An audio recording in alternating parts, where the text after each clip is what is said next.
Invincible iron man के last episode के अंदर हमने देखा था कि टोनी स्टार्क जो है वो बेसिकली अपनी गाड़ी के बनाने के बहुत ही ज़्यादा करीब पहुंच चुका है और उसने अपनी एक नई फैसिलिटी को ट्रांसफर कर लिया है कार्सन की फैसिलिटी के अंदर, जहां पे वो अपनी गाड़ियों को बनाता है। लेकिन अभी भी हम देख रहे हैं कि टोनी स्टार्क को जो है वो बेसिकली साशा और हैमर की जो है पूरी की पूरी मिस्ट्री बहुत ज़्यादा परेशान कर रही है। तो इसीलिए हमने देखा था कि टोनी स्टार्क ने अपने पूरे के पूरे स्टार्क रेजिलिएंट को लॉन्च करने के लिए एक वेलकम पार्टी रखी थी, जहां पे काफी अमीर अमीर लोगों को बुलाया गया था। और इसी पार्टी के अंदर साशा और उसकी मदर जस्टिन हैमर भी यहाँ पे पहुंचती है। लेकिन हम देखते हैं कि टोनी स्टार्क जैसे ही वो पार्टी में आती है, साशा को लेकर इस पार्टी को छोड़ के चले जाता है। तो अब आगे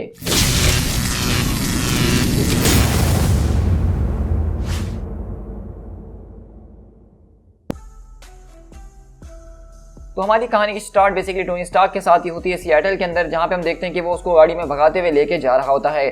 तो टोनी बोलता है आखिरकार इतने टाइम के बाद ये हो ही गया, क्या मैंने ठीक कहा? तो साशा बोलती है कि तुमने बिल्कुल ठीक कहा। The Sasha Hammer and Tony Stark एक ड्रीम डेट यहाँ पे हो रही है, जो कि तुमने आज तक अपने ख्वाबों में ही सोची थी। मगर मैं हमेशा इस तरह से पार्टी छोड़कर नहीं आती हूँ पार्टी के होस्ट के साथ। जैसे ही मैं उस पार्टी के अंदर पहुंचूँ मिस्टर स्टार्क, तो ये बताइए कि आखिरकार हम जा कहाँ रहे हैं? तो टोनी बोलता है कि इस वक्त मेरे पास सच में कोई प्लान नहीं है, मैं तो बस इस वक्त ये सोच रहा हूँ कि क्यों ना मैं जाके इस गाड़ी को कहीं पे क्रैश कर दूं। मैं जितना ज़्यादा तेज़ भगाने की कोशिश कर सकता हूँ इस गाड़ी को मैं भगा रहा हूँ, और उसके बाद फिर देखो मैं जो हूँ इस पूरे के पूरे क्रैश होने के बावजूद भी अपने आप को सर्वाइव करवा ही लूँगा, क्योंकि मैंने एक ऐसा आर्मर बनाया जो कि मुझे किसी भी कीमत के ऊपर प्रोटेक्ट करेगा। लेकिन अगर तुम्हारी बात की जाए तो मुझे नहीं लगता कि तुम इस पूरे के पूरे कार के एक्सीडेंट के अंदर बचने वाली हो, और वैसे भी अगर इस गाड़ी के एक्सीडेंट में तुम मर जाती हो तो मेरे लिए चीज़ें कितनी ज़्यादा आसान हो जाती हैं। तो वहीं से साशा बोलती है क्या आप मुझे धमकाने की कोशिश कर रहे हैं, या फिर कोई ये किडनैपिंग हो रही है मिस्टर स्टार्क, मिस्टर एवेंजर या mister chief visionary officer of Stark Resilient? मेरे ख्याल से आप तो उन गुड गाइज में से हैं ना, तो आप तो ऐसी हरकतें नहीं कर सकते हैं। तो टोनी बोलता है कि देखो मुझे नहीं पता कि आखिरकार मेरे बारे में ये रूमर्स कब चलना स्टार्ट हुए कि मैं एक अच्छा आदमी हूँ। मुझे लगता है कि जब वो कंपनी में बना रहा था तब लोगों ने ऐसा मान लिया होगा, लेकिन मैं बिल्कुल भी कहीं से एक नाइस गाय नहीं हूँ। तो साशा बोलती है कि चलें ये तो बहुत ही अच्छी बात है। लेकिन वहीं से साशा बोलती है कि जरा साइड पर हटो, अब मैं गाड़ी चलाती हूँ। और उसी तरह देखते हैं कि साशा वहाँ पे जबरदस्त तरीके से स्टीयरिंग को घुमाती है और उल्टा opposite side of the road पे जहाँ पे चले जाती है और कहती है कि come on come on come on there we go. मेरे ख्याल से मरने से पहले थोड़े से मजे कर लेनी चाहिए। वैसे भी मैं जानती हूँ कि तुम लड़कियों को रुझाने में बहुत ही एक्सपर्ट हो टोनी, ये तो तुम्हारा काम है ना, तुम तो इसके अंदर बहुत ही ज़्यादा माहिर हो। तो टोनी बोलता है कि सच कहूँ तो तुम मेरे टाइप की नहीं हो, तो इसलिए मैं तुम्हारे साथ ऐसा कुछ भी करने के मूड में नहीं हूँ। तो वैसे साशा बोलती है कि मैं हर मर्द के टाइप की हूँ, मैं अपनी मॉम से नफरत करती हूँ और मैं एक बहुत ही अमीर बाप की बिगड़ी हुई बेटी हूँ, और मैं जो चाहूँ वो कर सकती हूँ, जो हासिल करना चाहूँ वो पा सकती हूँ। तो टोनी बोलता है कि तुम यहाँ पे अपने आप को एम्बैरेस करने की कोशिश कर रही हो या फिर मुझे पटाने की कोशिश कर रही हो, मैं समझ नहीं पा रहा हूँ। तो साशा बोलती है कि एटलीस्ट कम से कम तुम्हारी सारी की सारी अनडिवाइडेड अटेंशन वो तो उस वक्त मेरे ऊपर आ चुकी है ना, तो अब बात करते हैं। तो टोनी बोलता है कि श्योर, हमें बात कर लेनी चाहिए। मैं सच में जानता हूँ साशा कि तुम कौन हो, और मैं ये भी जानता हूँ कि तुम्हारे फादर कौन हैं। तो साशा बोलती है क्या सच में तुम्हें सब कुछ पता है? लेकिन इसी तरह हम देखते हैं कि अगले पल वहाँ पे साशा टोनी स्टार्क के ऊपर आके बैठ जाती है और कहती है आखिरकार ये सब चीज़ें काम कैसे कर रखी हैं, मतलब मैं बिल्कुल तुम्हारे मुंह के ऊपर आके बैठी हुई हूँ और तुम बहुत ही रिलैक्स होकर यहाँ पे गाड़ी चला रही हो और तुमने एक बार शीशे से झांकने की कोशिश तक नहीं करी। टोनी बोलता है कि हाँ ये तो मज़ेदार बात है ना कि अभी तक तुम मरी नहीं हो, क्योंकि मेरी रिपल्सर टेक लिक्विड लेंसेज जो हैं उनको मैंने मॉडल करा है अपने ह्यूमन आई की तरह। मतलब मेरी पूरी की पूरी आर्मर के अंदर चारों तरफ जितने भी रिपल्सर्स मौजूद हैं वो एक तरह की मेरी आंख का काम करती है और मुझे हर तरफ से दिख रहा होता है। और हम देखते हैं कि बेसिकली टोनी स्टार्क जो अपने ग्लव्स को स्टीयरिंग के ऊपर रखा हुआ है वो उसकी आंखों का काम कर रहे हैं। टोनी स्टार्क चीज़ों को सेंस कर सकता है अपनी आंखों को बगैर चलाए, और बताता कि किस तरीके से मेरा सूट एक 360 डिग्री जो है पूरा का पूरा कैमरा है जो कि मुझे अपना पूरा का पूरा व्यू दिखा रहा होता है हर तरफ का ही। मैं ये नहीं जानता कि तुम और तुम्हारी माँ क्या करना चाहते हो, लेकिन मैं इतना ज़रूर जानता हूँ कि तुम लोग बहुत ज़्यादा स्ट्रांग हो, स्मार्ट हो, और जो कुछ भी करने की कोशिश कर रहे हो वो मुझे बर्बाद कर सकता है। लेकिन मुझे लगा था कि तुम लोग इससे ज़्यादा कहीं स्मार्टर हो, एटलीस्ट इससे ज़्यादा कहीं ओरिजिनल तो तुम लोगों को होना ही चाहिए था ना। तो वहीं से साशा बोलती है कि हम तुम्हें डिस्ट्रॉय करेंगे, ओ प्लीज़, हमने तो बस तुम्हारे वेपन्स को तुम्हारे खिलाफ इस्तेमाल करने की कोशिश करी और कुछ भी नहीं। और इसके अलावा अगर हम टोनी स्टार्क को दुनिया से हटा देंगे तो फिर दुनिया के अंदर बचेगा ही क्या? तो मैं तुम्हें सीधे अल्फाजों में बताती हूँ टोनी कि हम लोग यहाँ पे तुम्हें डिस्ट्रॉय करने के लिए या तुम्हें मारने के लिए नहीं आए हैं, बल्कि हम तो तुम्हें दुनिया के सामने एम्बैरेस करने के लिए आए हैं। हम तुम इतना एम्बैरेस करना चाहते हैं कि उसके बाद हम तुम्हारी जगह ले लें और लोग फिर हमारी इज्जत करना शुरू हो जाएं।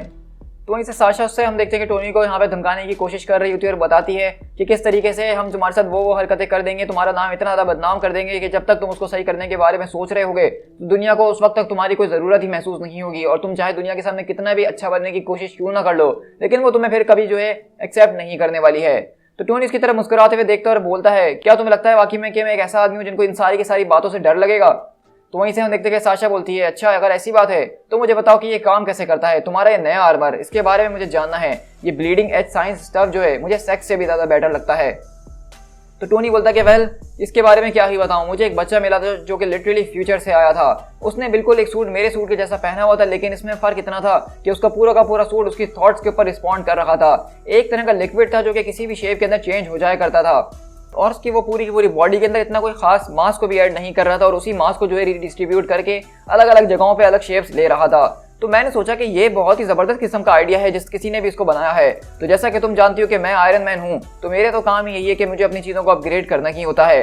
तो अगर आपको यहाँ पे समझ में नहीं आ रहा तो मैं आपको थोड़ा सा बताता चलूँ कि यहाँ पे वो जिस बच्चे की बात कर रहा है वो कोई और नहीं बल्कि यंग एवेंजर्स का आयरन लैड था, जो कि फ्यूचर का एक कैंग द कॉन्करर का ही वेरिएंट है, जो कि यहाँ पे जब पहुंचा था तो टोनी स्टार्क ने उसके आर्मर को देख के काफी ज़्यादा फैसिनेट हुआ था, और इसीलिए टोनी स्टार्क का ये जो ब्लीडिंग एज आर्मर है ये उसी की टेक्नोलॉजी के ऊपर बेस्ड करके उसने बनाया है। और टोनी बताता है कि मैंने जब इस सूट को बनाया तो मैं समझ गया कि मैं अपने वक्त से बहुत आगे चल रहा हूँ, क्योंकि अगर मैंने इस सूट को इस दौर में अंदर बना लिया है तो उसका मतलब ये है कि अगले बहुत ज़्यादा सेंचुरीज तक इस सूट को आगे लोग पहनने वाले हैं, इसको इस्तेमाल करने वाले हैं, और इसको आगे जाके बनाया जाने वाला है। तो देखा जाए तो मैं अपने सारे के सारे काम के अंदर बहुत सेंचुरीज पहले ही ये सब कुछ कर रहा हूँ। Neurokinetic user control, morphologic nano particle bundles, fibrous red web of iron and platinum, इन सारी की सारी चीज़ों को मिला के मैंने अपने आयरन मैन की सारी कोर्स को इसके अंदर डाला है सूट के अंदर, और मैं इसको वैसा बना सकता हूँ जैसा मैं चाहता हूँ। और ये सारा का सारा सूट जो है मेरी इस वक्त हड्डियों के अंदर स्टोर होता है, और ये रिपल्सर टैग मेरे सीने के अंदर जो लगी हुई है सरप्राइजिंगली ये बहुत लाइट है, स्ट्रॉन्गर देन एवर, बहुत एक्स्ट्राऑर्डिनरीली थिन।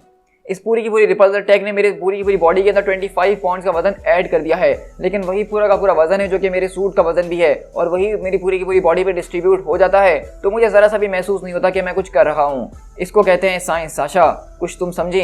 तो तुम बात कर रही थी साइंस की साशा, लेकिन मैं यहाँ पे खुद साइंस फिक्शन बन चुका हूँ। तो हम देख रहे हैं कि टोनी स्टार्क ने हमें बताया कि कितने ज़बरदस्त तरीके से उसने अपने इस पूरे के पूरे सूट ऑफ आर्मर को डिज़ाइन करा है और बनाया है। तो साशा बोलती है कि वेल ये तो काफ़ी बढ़िया बात है तुम्हारे लिए कि तुमने मुझे ये सब बता दिया, लेकिन तुम्हें नहीं लगता कि तुमने मुझे बता के एक बहुत ही बड़ी गलती करी है? क्योंकि ये सारी की सारी इन्फॉर्मेशन का मैं बहुत गलत तरीके से इस्तेमाल कर सकती हूँ, खासकर मैं तो तुम्हारी दुश्मन हूँ ना। टोनी बोलता है कि तुमने बिल्कुल ठीक कहा, लेकिन अभी तो मैंने तुम्हें सूट के बारे में कुछ भी नहीं बताया है। जो इस सूट के बारे में और भी इसकी बातें इंपॉर्टेंट वो इतनी ज़्यादा है कि तुम एक पूरी की पूरी किताब को इसके ऊपर लिख सकती हो, और मुझे नहीं लगता कि तुम अपनी इस पूरी की पूरी ज़िंदगी के अंदर भी इस सूट के सारे राज को जानने वाली हो, तो इसलिए मुझे तुमसे कोई खतरा नहीं है। तो ये बताओ आखिरकार कि ज़ेक स्टेन आखिरकार आजकल कैसा कर रहा है? आखिरकार उसके वो सारे के सारे इनहेंसिकल्स किस तरीके से काम कर रहे हैं? क्या वो उनको आजकल हैंडल कर पा रहा है कि नहीं? मैं उनको सुन सकता हूँ साशा, तुम्हारे अंदर से वो बस करने की कोशिश कर रही हैं। और अगली बार हम देखते हैं कि साशा के अंदर से बेसिकली कुछ अजीब व गरीब एनर्जी पार्टिकल्स निकलना शुरू होते हैं, और कहती है कि बस अब बहुत हो चुका स्टार्क, अब मैं तुम्हें दिखाती हूँ कि मैं क्या कर सकती हूँ। और अगली बार हम देखते हैं कि टोनी स्टार्क की उस पूरी की पूरी गाड़ी के अंदर एक जोरदार धमाका होता है, और वो पूरी की पूरी गाड़ी उड़ के राख हो जाती है। लेकिन इसी तरह देखते हैं कि टोनी स्टार्क अपने पूरे के पूरे आर्मर को अपनी बॉडी पे ले आता है, उसको एक खरोच तक नहीं आती। और हम वहीं से देखें तो वहां से साशा एक अजीब व गरीब फॉर्म ऑफ एनर्जी के अंदर बदल चुकी है, और कहती है कि जरा एक second, Alexander McQueen's, tragic beyond tragic, क्या मैंने ठीक नहीं कहा? एक जीनियस जो कि 10,000 माइल अहेड है इन सारी के सारी चीज़ों से जो कि तुम सोच भी नहीं सकते हो। क्या तुम्हें इस जाना पहचाना लग रहा है? इज़ेकियल स्टेन जो है वो एक बहुत ही ज़्यादा ब्रिलियंट है इस पूरी की पूरी एज के अंदर, और वो चीज़ें ईजाद कर सकता है जो कि शायद तुमने भी अभी तक नहीं सोची हैं स्टार्क। और अगर उसके पास वो सारा का सारा पैसा होता जो कि तुम्हारे पास था, वो सारी की सारी अपॉर्चुनिटीज़ होती, तो जिस टीन के डब्बे के अंदर इस वक्त तुम बैठ के घूम रहे हो और उसको एक ज़बरदस्त किस्म की साइंस फिक्शन मानते हो, वो इज़ेकियल के पूरे दिमाग के सामने कुछ भी नहीं होती। और इस तरह हम देखते हैं कि बेसिकली वहाँ पे हमें पता चल रहा है कि इज़ेकियल ने बेसिकली साशा को भी किसी तरह से मॉडिफाई कर दिया है, और एक ज़बरदस्त किस्म की आयरन मैन जैसे ही सिमिलर पावर्स को उसकी बॉडी में दे दिया है, जो कि ज़बरदस्त तरीके से एनर्जीज को इमिट कर रखी है। तो टोनी बोलता है कि साशा, तुम और जैके, तुम लोगों का दिमाग ख़राब हो चुका है। लेकिन वहीं से साशा गुस्से में आती है और बोलती है कि तुम अनफिट हो उसका नाम तक लेने के लिए। इज़ेकियल स्टेन वो बहुत ही बड़ा जीनियस है जिसको तुम कभी नहीं समझ पाओगे, और मैं उसकी पूरी की पूरी एक मास्टरपीस हूँ। और अगली बार हम देखते हैं कि बेसिकली साशा के अंदर से अजीब व गरीब एनर्जी स्ट्रिंग्स निकल रही होती हैं, जिसके जरिए वो टोनी स्टार्क के ऊपर अटैक करती है। लेकिन यहीं से हम पेपर पॉट्स के पास शिफ्ट होते हैं, क्योंकि अब पेपर पॉट्स के पास भी एक्सट्रीमिस्ट टैग यानी कि आरटी मौजूद है, रिपल्सल टैग, तो उसके जरिए उसने अपने कानों को बहुत ज़्यादा मॉडिफाई कर दिया है, और वो बेसिकली रेडियोस को सुन रही होती है कि किस तरीके से मल्टीपल कार्स के अंदर कैजुअलिटीज हुई हैं और ज़बरदस्त किस्म का धमाका हुआ है, और आयरन मैन को वहाँ पे देखा गया है। तो वहीं से पेपर बोलती है कि जेंटलमैन, मुझे माफ़ कीजिएगा लेकिन मुझे जाना होगा। और उसी तरह देखते हैं कि टोनी स्टार्क यहाँ पे साशा से मुकाबला कर रहा होता है। तो वहीं से साशा बोलती है कि बस तुम्हारे अंदर इतना ही दम था, मेरे ख्याल से आज तुम्हारा अंत होने वाला है, ठीक अभी इसी वक्त, और इसके बाद तुम कुछ नहीं सुनने वाले हो। क्योंकि हम देखते हैं कि टोनी स्टार्क अपनी यूनिबीम को भी उसके ऊपर मार रहा होता है, लेकिन उससे भी साशा को कुछ नहीं हो रहा होता। लेकिन वहीं से आर्बोगॉस्ट आती हैं और कहती हैं कि मिस पॉट्स, एक्सक्यूज मी, आप कहाँ जा रही हैं? तो वहीं से मिस पॉट्स बोलती हैं, मुझे माफ़ कीजिएगा लेकिन मेरी एक बहुत ज़रूरी अपॉइंटमेंट है जारवेस के साथ, तो आप लोग यहाँ पे मेहमानों को मसरूफ रखिए, तब तक मैं कुछ देर में आके आपसे मिलती हूँ। और इसी तरह देखते हैं कि वहाँ से बेसिकली पेपर पॉट भी जो है अपना आर्मर पहनती है और सीधा टोनी स्टार्क के पास पहुँच रही होती है। टोनी स्टार्क बोलता है कि आखिरकार तुम लोग में से कितनों को मैं मारने के बाद इस बात को समझा पाऊंगा कि तुम लोग मुझे कभी नहीं रोक सकते हो, मुझे कभी नहीं मार सकते हो। तुम्हारे अंदर और मेरे अंदर सबसे बड़ा डिफरेंस ये है कि मेरी बैटरीज वो कभी खत्म नहीं होती हैं। तो वहीं से साशा बोलती है कि मुझे नहीं पता इस बारे में कि यहाँ पे सच क्या है और सच क्या नहीं है, मैं तो सिर्फ अपनी सारी की सारी पावर्स को तुम्हारे ऊपर आजमाना चाह रही हूँ। साशा बोलती है कि तुम शायद ठीक भी कह रहे हो, क्योंकि मुझे अपनी सारी की सारी एनर्जी इस तरह से तुम्हें मारने के ऊपर जो है वेस्ट नहीं करनी चाहिए, बल्कि मुझे कुछ ऐसा करना चाहिए जिसके अंदर तुम्हारा ध्यान भटक जाए। और अगले पल हम देखते हैं कि वहां से एक जबरदस्त किस्म की गाड़ी आ रही होती है और साशा उस पूरी की पूरी गाड़ी को अपनी एनर्जी से चीर देती है। तो टोनी बोलता है कि नहीं, ये क्या कर रही हो तुम। और इसी तरह हम देखते हैं कि टोनी स्टार्क बेसिकली वहां से उड़ते हुए आता है बहुत स्पीड से और साशा को अपने साथ उड़ा के ले जा रहा होता है और कहता है कि तुम्हारा दिमाग मुकम्मल तौर पे खराब हो चुका है, तुम्हें क्या लगा कि तुम यहाँ पे लोगों को मारती रहोगी और मैं खड़े होकर तमाशा देखूंगा। तो वहीं से साशा हम देखते हैं कि चिल्ला रही होती है टोनी स्टार्क के आर्मर के ऊपर, अपनी एनर्जीज बरसा रही होती है और कहती है कि मैंने तुमसे तुम्हारी परमिशन नहीं मांगी कि मुझे क्या करना है और क्या नहीं। और अगले बार हम देखते हैं कि वो दोनों वहां पे जबरदस्त तरीके से क्रैश लैंड करते हैं।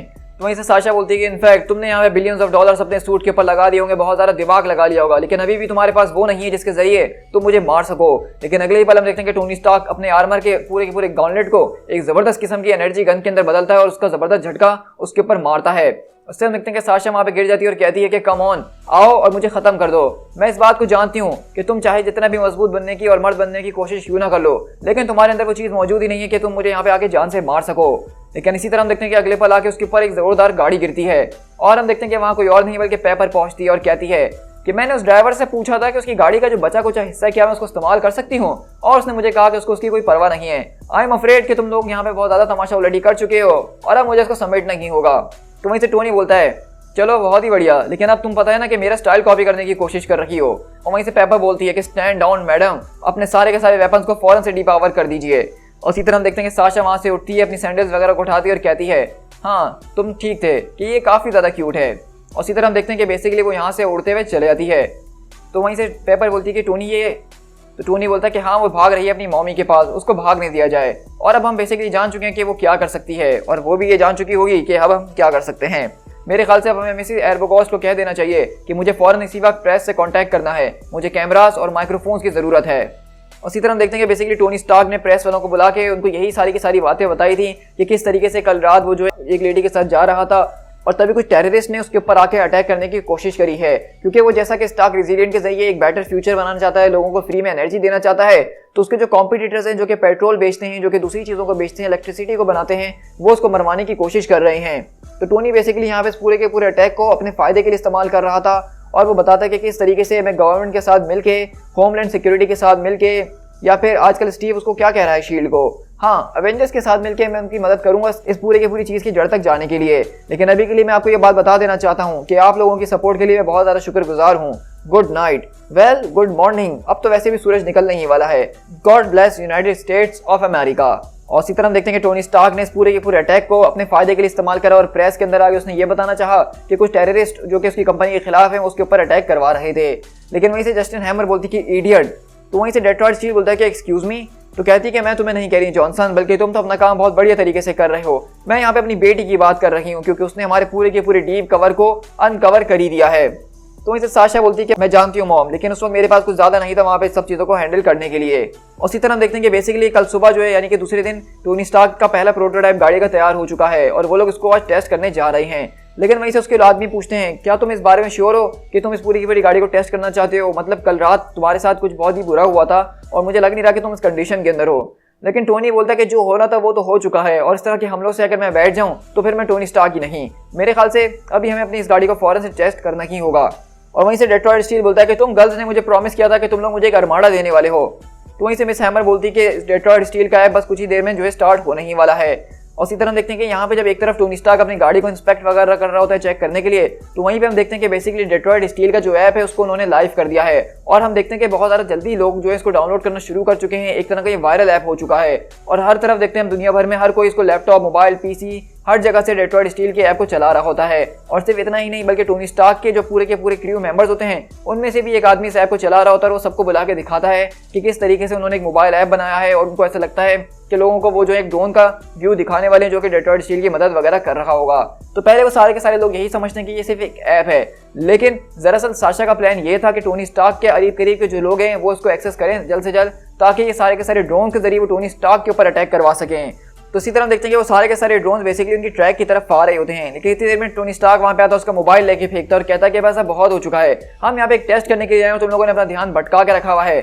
हम हैमर इंडस्ट्रीज के violent incursion game mobile game के ऊपर बाद में बात करेंगे, जो कि आज सुबह ही लॉन्च हुआ है। अभी इस वक्त हमारे लिए ज़्यादा जरूरी है कि हमें अपनी इस गाड़ी को टेस्ट करना, क्योंकि हमारे पास टाइम बहुत ज़्यादा कम है। तो वहीं से पेपर पॉट बोलती है कि टोनी हम लोग बिल्कुल तैयार हैं, तो ये बताओ कि क्या तुम तैयार हो। तो टोनी बोलता है कि मेरे ख्याल से मैं बिल्कुल तैयार हूँ और अब हमें स्टार्ट करना चाहिए। लेकिन इस तरह हम देखेंगे इससे पहले टोनी स्टार्क वहाँ पे अपनी गाड़ी भगाना शुरू कर सके, अगले ही पल हम देखे जरिए वहाँ एक जबरदस्त किस्म का अटैक होता है और वहाँ पे एक बहुत ही बड़ी एक्सप्लोजन होती है। To be continued.